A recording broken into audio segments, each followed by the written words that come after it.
As people know, I think most people know by this point, MicroStrategy is underwater on its Bitcoin purchases. So they have over 700,000 BTC accumulated at a cost of 54.26 billion. And as of just recently, it's valued at 50.83 billion. So that translates to an unrealized loss of 3.4 billion. Now, so slightly underwater, MicroStrategy. Now, people will point out that this by no means means that MicroStrategy has to start selling their coins, and I believe Saylor has indicated that he won't be doing that. They're not forced to do it.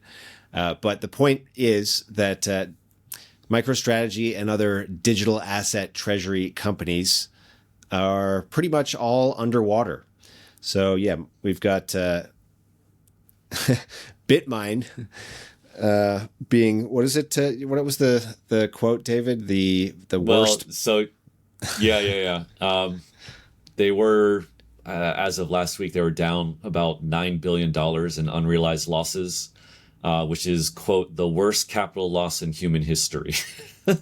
Okay, now that's on Ethereum, of course, for the uninitiated. Yeah. They're not holding Bitcoin.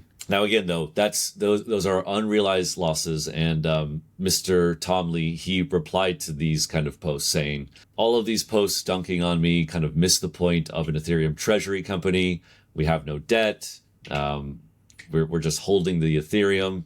We're fine. And Ethereum is the future of finance. Seems unfazed.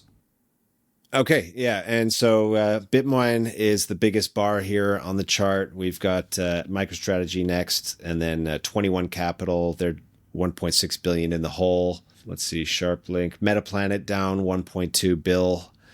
So all the DATs are underwater. You could actually argue, David, that this may indicate, since these DATs don't have to sell, and they're currently underwater, this may indicate that this is actually good buying levels, right? Because if all these institutional players are underwater, they're obviously not going to be selling. They might be, as Michael Saylor is looking to like dollar cost average, that like lower their cost basis here, picking up more coins. And so you could argue that you're getting in at if you buy now, you're getting in at a price that's sort of below what the institutions have purchased at, which means value. Yeah. Are you talking about buying the underlying or buying the underlying stocks? But yeah. I guess the stocks too. You'd have to look at them one by one to see exactly how they're structured. But I have seen people, bull posting on MSTR here. Yeah. I, again, would, for just straight up stocks like this, I would always caution buying the underlying.